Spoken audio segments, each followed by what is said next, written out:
Hai teman, selamat datang di channel Sekate New. Jangan lupa pada teman-teman untuk like, komen, dan subscribe supaya tidak ketinggalan update dari channel ini. Mimin ucapkan terima kasih. Selamat menyaksikan. Kenapa? Dek, ada apa? Tanya Arkan ketika Tiara tiba-tiba mendorong tubuhnya. Padahal tadi ia pikir istrinya itu menikmatinya saat ia mengecup bibir itu dengan lembut. Namun baru saja tangan Arkan hendak menyentuh kancing pakaian Tiara dan hendak membukanya. Tiba-tiba istrinya itu mendorongnya. Tentu saja Arkan terkejut dan terheran-heran. Padahal diamnya Tiara membuat Arkan yakin jika istrinya tidak akan menolaknya kali ini. Tapi nyatanya, "Maaf, Mas, aku gak bisa," ucap Tiara. Ia membalikan tubuhnya, membuang pandangannya dari Arkan yang terlihat kecewa sekaligus bingung itu. "Tapi kenapa?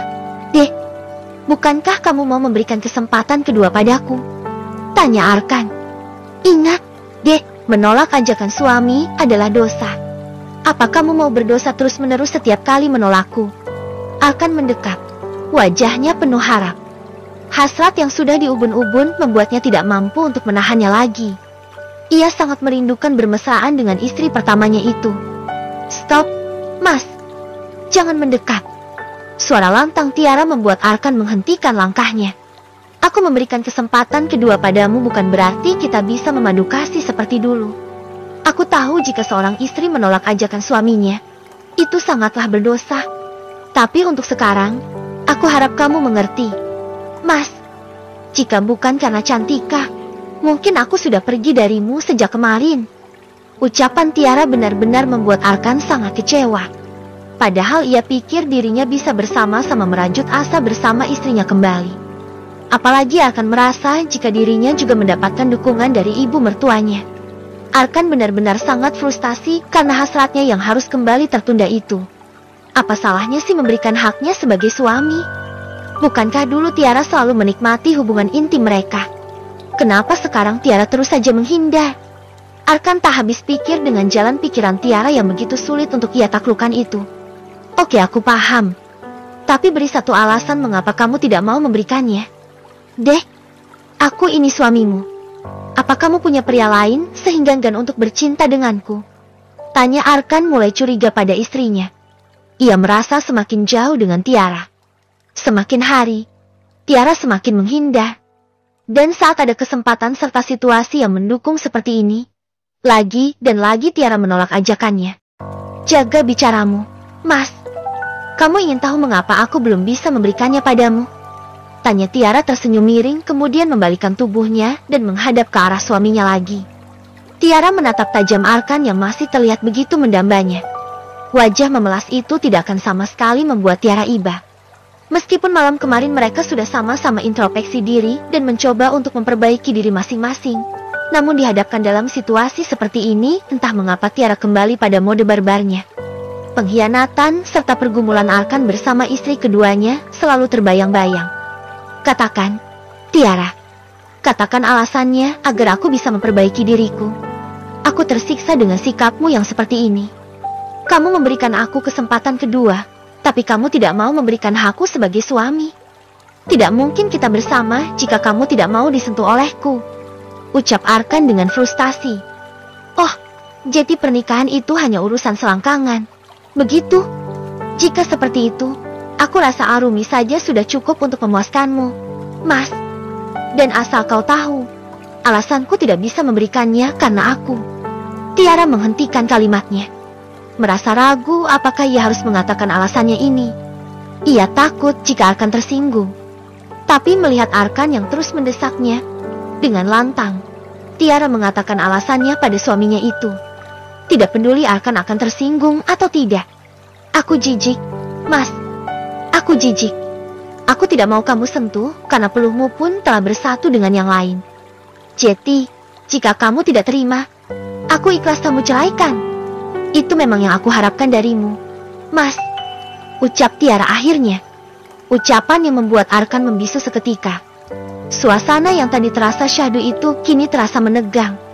Arkan benar-benar sudah tidak mengenal lagi istrinya yang dulu.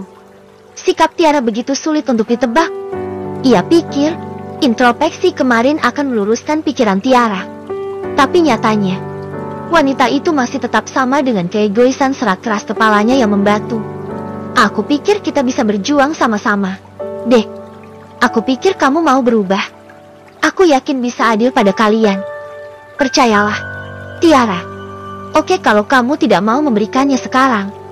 Tapi, jangan katakan soal perceraian lagi. Ingat Cantika. Deh, ingat anak kita. Menghela nafas kasar, Tiara kembali menatap suaminya itu dengan begitu tajam. Ia tersenyum, namun senyum penuh dengan luka yang lagi dan lagi tidak bisa terobati, mesti akan sudah bertekuk lutut dan bersujud di hadapannya. Mungkin orang akan menganggapnya tidak punya hati, atau tidak terketuk jiwanya untuk memaafkan seseorang.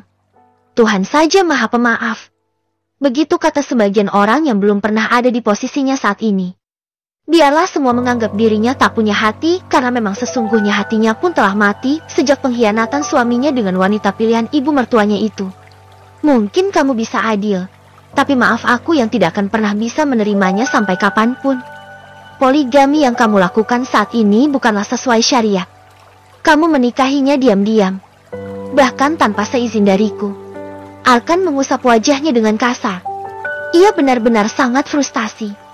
Harus bagaimana lagi dirinya meyakinkan Tiara? Aku harus bagaimana? Deh, apa yang harus aku lakukan? Teriak Arkan yang hati dan dirinya sudah diliputi rasa kecewa serta kegundahan yang begitu dalam.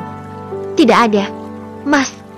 Tidak ada yang bisa kamu lakukan kecuali menceraikannya atau menceraikan aku. Tegas Tiara kemudian berjalan melewati suaminya begitu saja. Ia tidak mau membahas hal ini lagi. Rasanya muak. Ini sudah kesekian kali mereka bicara namun tidak menemukan titik terang. Aduh, Tiara. Kenapa kamu keras kepala sekali? Teriak Arkan setelah Tiara keluar dari kamar hotel itu dan meninggalkannya sendiri. Tiara mendekat ke arah ibunya yang sedang memperhatikan Cantika dari jarak beberapa meter.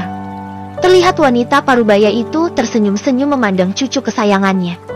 Mami, aku tidak mau Mami ikut campur dalam rumah tanggaku. Aku tahu Mami yang merencanakan ini semua kan? Mami ingin jika aku dan Arkan bersama.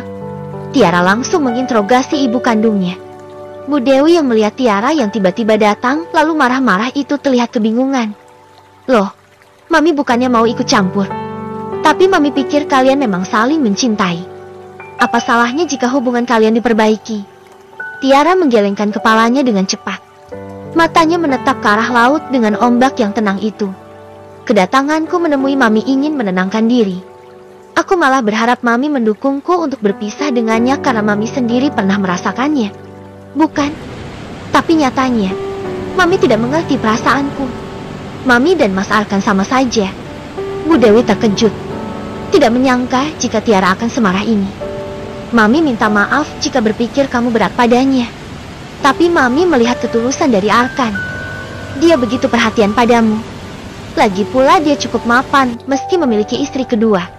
Mami yakin akan bisa adil dan kamu masih bisa hidup dengan mewah seperti saat ini. Ujar Bu Dewi yang membuat Tiara semakin kecewa. Tiara tidak menyangka jika wanita yang ia harapkan akan mendukungnya dan berada di pihaknya itu malah berbalik memihak Arkan yang jelas-jelas sudah menyakitinya. Terserah apa kata Mami. Aku yang merasakan dan aku yang menjalankan. Mas Arkan memang tulus. Tapi bukan berarti dia setia. Dan soal hidup yang berkecukupan. Apa Mami meragukan aku? Apa Mami pikir telah berpisah dari Mas Arkan, aku tidak bisa menghidupi Cantika? Mami salah jika berpikir aku akan tergantung hidup padanya. Meski gajiku tidak sebesar gaji Mas Arkan, tapi aku yakin bisa menghidupi Cantika dan memberikannya pendidikan yang terbaik. Asal Mami tahu, aku bukan tipe wanita yang akan bergantung pada seorang pria. Tegas Tiara kemudian berlalu meninggalkan ibu kandungnya itu. Bu Dewi terdiam. Dirinya merasa tertampar atas ucapan Tiara barusan. Ternyata ia salah menilai putrinya sendiri. Ia pikir hubungan rumah tangga Tiara dan Arkan yang sedang goyah itu masih bisa diperbaiki. Tapi ternyata Bu Dewi salah. Tiara masihlah seperti putrinya yang dulu yang keras kepala dan teguh pendirian. Maafkan Mami, Nak. Maafkan Mami yang tidak mengerti perasaanmu. Ucap Bu Dewi lirih dan penuh penyesalan. Sementara itu di rumah sakit, Bu Chandra terlihat sangat cemas. Begitupun dengan Seina dan Reno.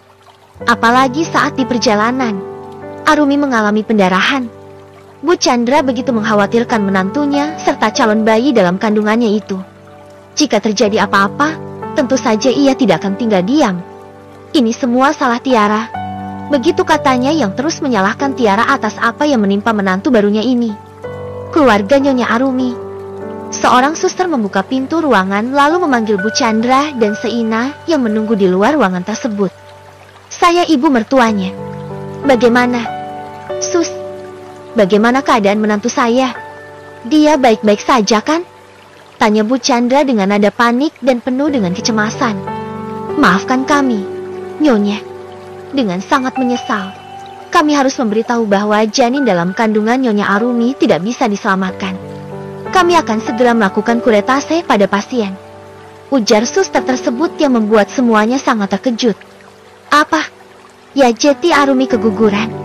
Tanya Bu Chandra dengan wajah syak dan tubuhnya yang kini terasa lemah seketika. Bersambung.